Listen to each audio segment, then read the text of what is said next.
Hi, everybody. I'm Vinnie Bagwell, and welcome to my artist talk. I'm going to be talking with Dorinda Angelucci, and we're going to be taking a little tour of my studio, and we're going to talk a little bit about my work and yesterday for Irvington. As you know, millions of Africans were enslaved for 500 years in America. And what you really have to stop and think about is that the fact that children lost their mothers and fathers, parents lost each other.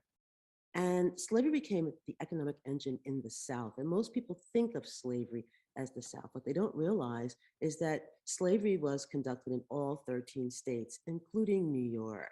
So here we have the map of what the 13 states were back in the early 1700s. And so just want to clarify that New York was indeed involved in the slave trade. In addition to slavery, you have the residuals of slavery. So you've got racism, more than 5,000 lynchings, Jim Crow laws, which again prohibited African Americans, once they were free, to move freely. Of course, there's segregation, Black church bombings, assassinations, police brutality, and voter suppression. Let's talk about reparations for a second. Reparations, of course, is a noun, and the meaning just simply is it's the making of amends for wrong one has done by paying money or to otherwise help those who have been wronged.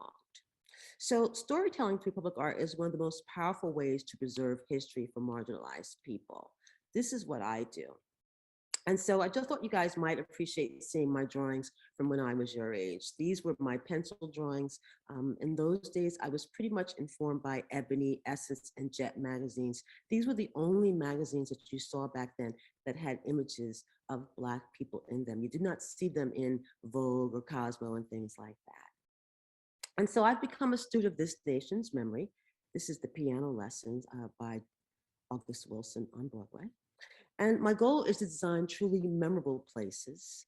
This is the illustration for the Enslaved Africans Rain Garden, which is coming to Yonkers this spring. And so the idea is to converge inspiration and innovation.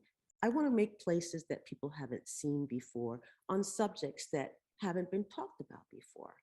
And so my artwork in public places changes the perception of place. This is the overview of my design for Victory Beyond Sims, which is going to be on Fifth Avenue outside of Central Park at 103. And again, doing things in dramatic and exciting ways. When the architect first sent me this, I absolutely squealed. I love this idea of LED lights coming out of the pavement. And so the idea is to honor the contributions of enslaved women's sacrifice. For those of you who aren't familiar with this particular story, J. Marion Sims is the father of gynecology, and he got that way by experimenting on 12 enslaved African women without anesthesia, without painkillers. And then he went to Europe and took his findings and practiced on white women and used anesthesia and painkillers. And the folks in Harlem and East Harlem woke up one morning and thought, you know what, we want that sculpture removed. It took them 10 years to remove it. And so now, this year, I'll begin again, reparations, trying to make amends for a wrong that was done. And so racial democracy is replacing offensive public artworks all over the country. You're seeing artworks come down in New Orleans, Baltimore. Most recently, we had the Theodore Roosevelt sculpture removed from the front of the Museum of Natural History. And so the idea is to tell the truth about our history. That is reparations, giving people who have been marginalized, whose voices haven't been heard before, an opportunity to tell their truth, their stories. And so the idea is to acknowledge what has been done to African Americans. This is Sojourner Truth up at Walkway Over the Hudson in Highland, which is across the river from Poughkeepsie. And that's Sojourner Truth's great grandson, fifth generation. Her family is littered with artists, and it was really amazing to have them come out of the woodwork to meet me to talk about art and the meaning of art in public places. All right, so my artwork elevates the culture of marginalized people. This is Legacies. She's installed in Memphis near the Metal Museum in the Chickasee Heritage Park. And the idea, again, was to give voice to Native Americans, African Americans, and Hispanic Americans. Um, Again, balancing the narrative. Frederick Douglass Circle is at Hofstra, and this is an institution of higher learning. The speech in his hand and the text that goes around the walkway basically says, until the American people stop using color as the bar and measure for respectability in this country, this discussion must go on. And so my style is defined by candid portraiture. This is Temba the Boatman. He's one of 5 sculptors for the Enslaved Africans Rain Garden. And I use bas-relief techniques in non-traditional ways. It's my way of extending the story, being able to elaborate so that people learn more about what this public artwork is about. This is the front of the piano for the piano lesson. And so it also creates visual intrigue. It's not hard for me to catch your eye. The goal is to hold your eye and to make you look. So in this particular image, for instance, you've got Braille, you've got all kinds of storytelling going on, and people can imagine what this story is about. My subjects have souls who speak to the viewer. I learned this through Facebook. When people talk about how my artwork makes them feel, it lets me know that they're connecting with the work. And so the artwork is meant to be engaging. It's not uncommon for my Facebook people and people in the world to send me images. This particular gentleman sent me a bunch of images, but I thought this was the most powerful because he is compelled to touch the artwork, and that lets me know that it's engaging. And so I created an initiative to celebrate enslaved Africans in Yonkers back in 2009. We had an exhibition at Arts Westchester up in White Plains, and it was very well attended, very well received. The emphasis is to express the importance of preserving local history. This is the Phillips Manor Hall. I live 2 blocks from here. I didn't know so much about the history of slavery in this building. I know that the building is the oldest building in Westchester County and it's 400 years old, but I didn't really know all the backstories. And so this is one of the reasons why I decided to do this project. And so I created 5 life-size sculptures. This is Isati. She is a woman carrying a bucket and carrying fish because everyone had a job. And Bibi is the elder woman. Again, the idea is to humanize the memory of enslaved Africans in America.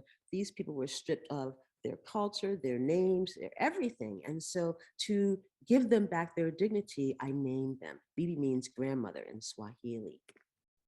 And so the truth is, again, to help people to realize that New York was very much involved in the slave trade. I mean, here in early history of slavery in New York, most of the enslaved Africans were children. We're talking about people under 20 years of age. And again, New York is financing the ships and ensuring, the ships, all kinds of economic development practices going on. And so I oftentimes give in-studio workshops for students, and we explore civility and tolerance. This is something that's actually taught in the school system in Maryland, where I lived for 10 years. And frankly, I think it's something that should be taught throughout our nation. Children need to learn about civility, how to treat one another, how to be tolerant of people that are not like you.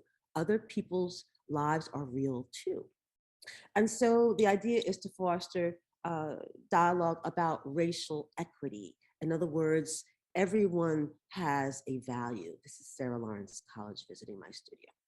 And so in the old days, before a pandemic, I believed in civic engagement. I used to have these amazing parties where I'd invite the community to come in to see the artwork before it was sent off to cast. And again, it gave the community an opportunity to see the artwork up close and to talk to each other about how it makes them feel and the value of it, and to make suggestions to improve it if there was any room for that.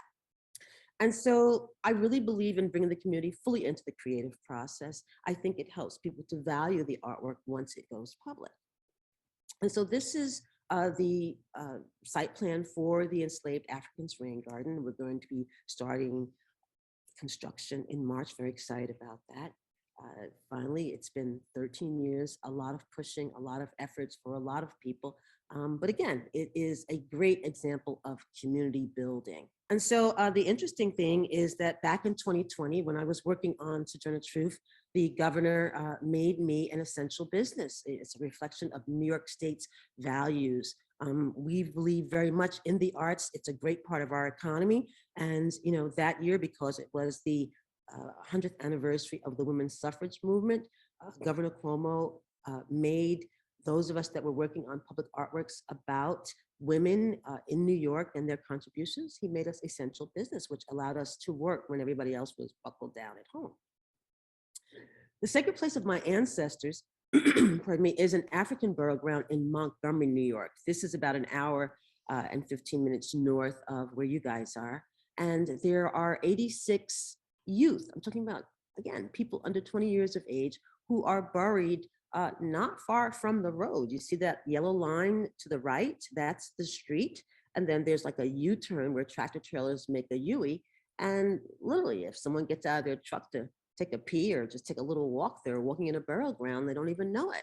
And so the town of Montgomery wants to make people aware that they are there, but we want to do what we call a conservation approach. So the first thing I did was I went to the United States Department of Agriculture and asked them to donate a GPR, a ground penetrating radar study, because now we don't have to dig people up. We've got technology, and it's like, I wanted to use that. So this is one of the first African burial grounds to use that technology. We discovered that some of these people are buried as close as 18 inches from the surface, and the goal is not to disturb their peace. So this is my design for that site. The first thing is to make it handicap accessible so that anybody can get to it.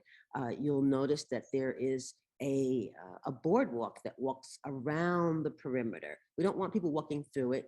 We want people to experience, but don't disturb them. So the goal is to walk around the perimeter.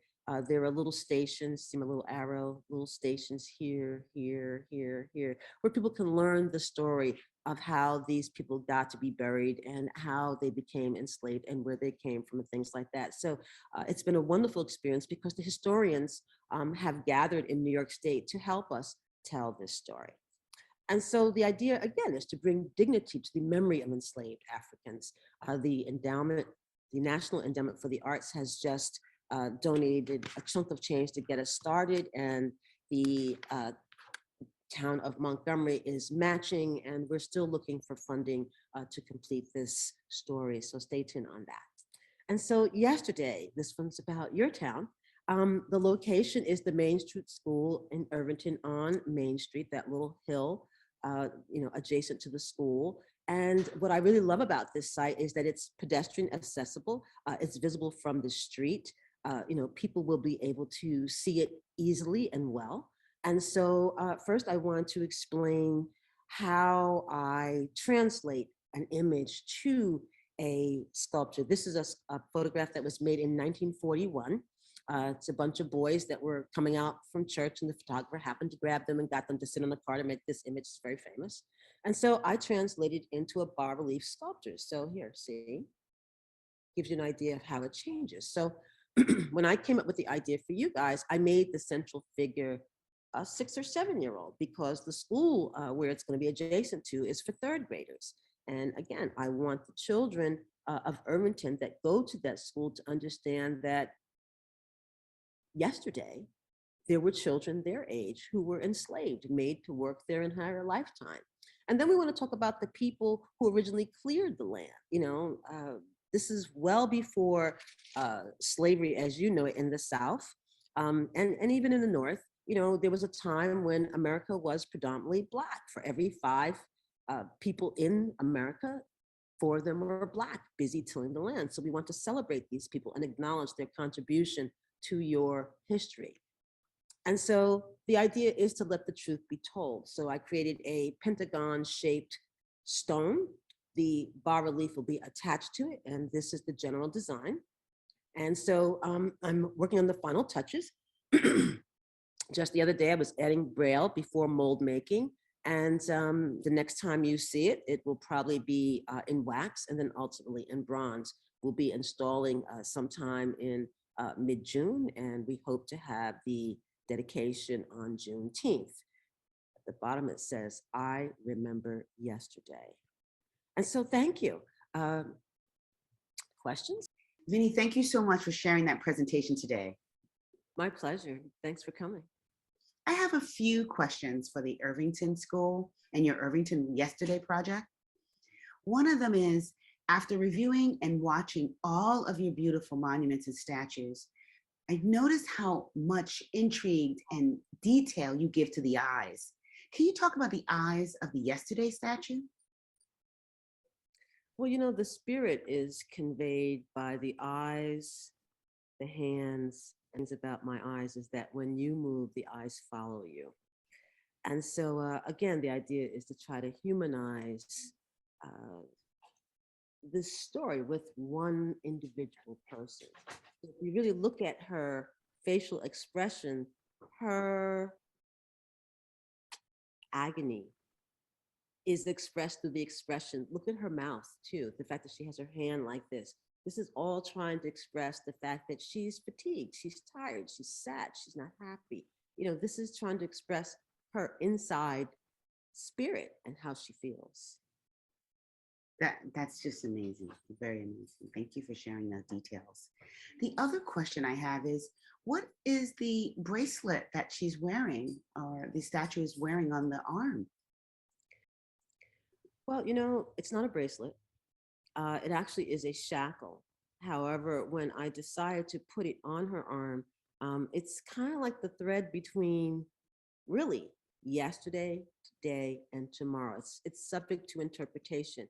You have to remember, this is a 6 or 7 year old in the late early 1700s. That is how she is connected to her chains. And again, you try to remind people without hitting them over the head. This is going on the grounds of an elementary school. It did not have to show the horror of being shackled. It is a reminder that this child is not free. Thank you so much for sharing that. I'm really touched and honored to know what it is that she was wearing and didn't want to take that for granted, that she's wearing a shackle and not a bracelet. I didn't want our community to take that for granted. Another last question. How would you like the students to interact, or how do you want them to be impacted by this sculpture and statue on their campus when they go to school every day?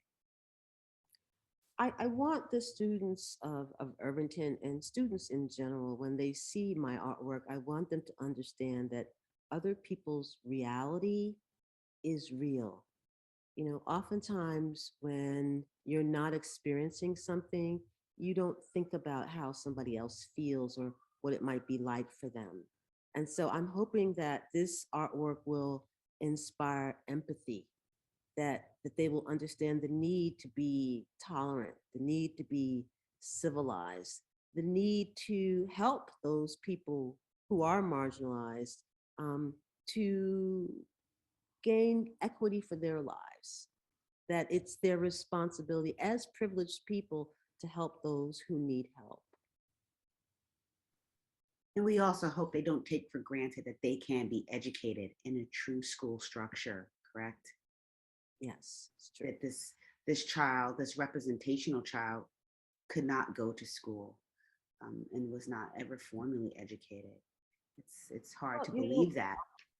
it's important also to remind people in general how much enslaved Africans contributed to the foundation of this country, and also to how it is really the triumph of the spirit in how Black people were able to overcome the trials and travails of slavery. We created culture for this country. I mean, American music came out of slave songs and ditties. You try to remind people that you can't dismiss history, and because our history was marginalized, this artwork is simply a reminder that everybody made a contribution to make America great. But enslaved Africans paid one of the highest prices. Absolutely. Thank you so much, Vinnie. We're all very, very proud and honored by the town of Irvington to take this bold step and and have you make this piece of art. This is really wonderful, and I'm really happy. I'm speaking for the community at large. We're all happy that the children will be able to enjoy this piece of art on a daily basis. What a big step. Thank you. Thank you for having me. Absolutely. So we have one last piece, Vinnie, and what are the people going to do now? They're going to take a tour of your studio. Oh, come into my world. You guys wanted to see my studio, so come on, let me show you what it looks like. Welcome to 92 Main Street, number 204. Oh, this is yesterday. Making her for Irvington. Isn't she pretty? Working on the brill at the bottom. She's leaving out of here tomorrow morning. These are the boys, 1941. Art third. It's kind of dark over there, hard to see. That's the right, just for the Voting Rights Act. This is a sculpture I made for the Women's Suffrage Anniversary 2020, the Year of the Woman. Hi, this is just my kitchen, gargoyle hanging up there. Thank you, my cousin Mark. Moses throwing the 10 Commandments, Exodus 32:19. It's the back of Martin Luther King.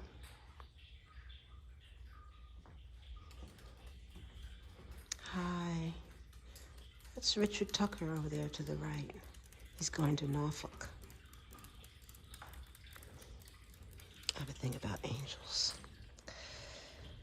This is Frederick Douglass Circle.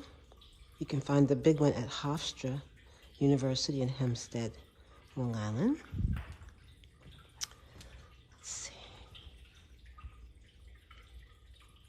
Thelonious Monk. This actually was inspired by a stamp design. It was a graphic design to advertise his album, The Unique Thelonious Monk. And it was mistaken as a stamp, and so I thought that was kind of cool. It's my Uncle Jimmy and my Aunt Chrissy.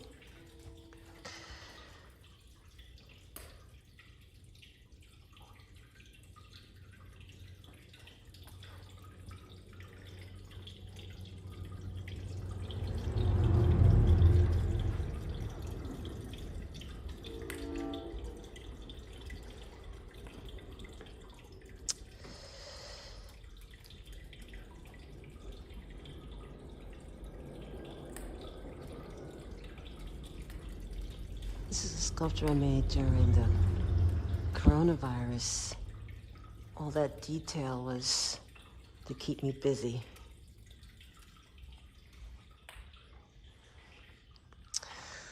Okay, this is 6. 6 is my 6th sculpture in 6 months of sculpting. That's Legacies. The big one is in Memphis, and behind her is young Harriet Tubman and Thomas Garrett, who was an abolitionist. That's Beebe, who was one of the 5 sculptors for the Enslaved Africans Rain Garden. This is a sculpture that I made in 2011 for the Freedom Rides Museum when it was brand new in Montgomery. They turned the old bus station into a museum, and they asked me to be one of the 13 artists that were invited to participate. Down here I'm working on something for Boise, Idaho. Irma Heyman was a philanthropic woman who spent the better part of her life helping people in her community, and they've decided that because her house is one of the last houses from the original neighborhood, the city of Boise bought it and turned it into a museum. And now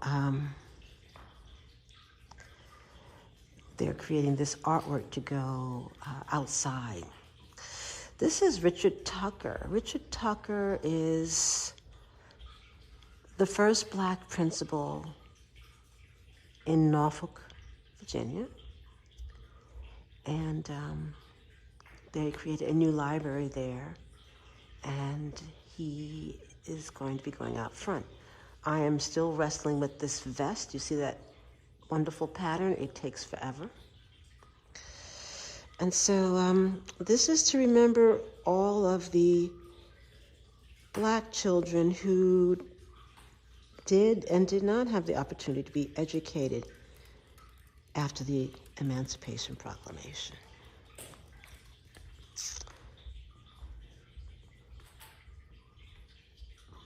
I'm working on a relief sculpture that goes in the back. And so they named a school after him. Still perfecting that.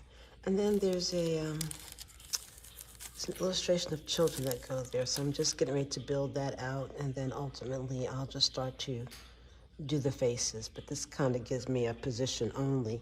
And then he's a little lopsided there. He is standing there like this. So he'll be interesting. I hope to finish that by the 15th of the month. This is Beloved, my first sculpture ever. She really tickled me. I was like, oh my God, look what I made. It's my grandfather's mother. The boys are a sculpture that I made in like my first 5 months of sculpting. I was sculpting something every month, and this was my second relief sculpture ever, just trying to figure out how to make it work. These are the children, the maquette for the Enslaved Africans Rain Garden. And as you can see, they have relief sculpture on the back, which is kind of like my style. And the other relief sculptures on the wall are from a series, that's Jacob and the woman at the well. This is Victory. Victory is a sculpture that I designed for Fifth Avenue at 103 in New York City. It's going to replace the J. Marion Sims sculpture. If you're not familiar with that story, J. Marion Sims is the father of gynecology, and he got to be that by experimenting on enslaved African women. There were 12 of them. And the community was like, take that down. We don't want that there anymore. My soul looks back lest I forget in Braille. And so anyway, the point of it is that I'll be working on her before the end of the year. We're in the middle of contract negotiation. If you're gonna do public art, you need a good attorney. I'm very lucky.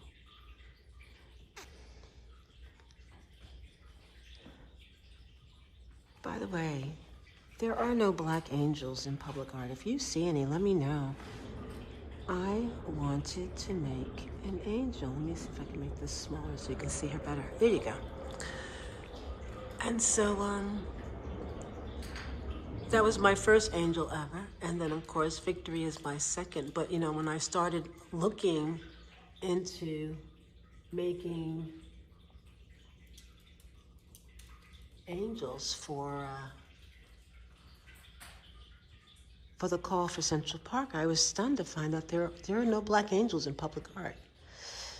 This is a symbol that is used in Africa at burial grounds. I'm using it for the work that I'm doing in Montgomery. I'm designing and rehabilitating an African burial ground up there, and I'm gonna use that motif.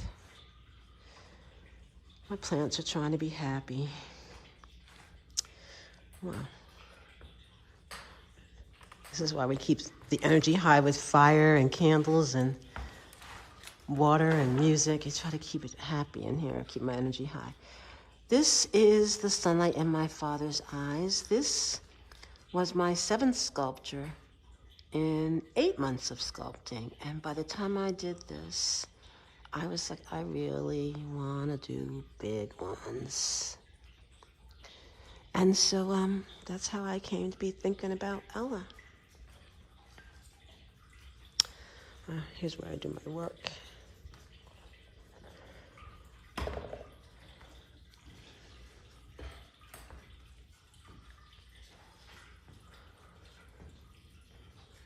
My bedroom's upstairs. I live and work in the same place. I'm very lucky. Oh, I'm sorry. Did I not show you Timba, the boatman? Sorry. This is the original Timba, the boatman. The one that's in the library looks very different from him. But, you know, sometimes I go with my intuition. This is the map of the enslaved African roots. So, thank you for visiting.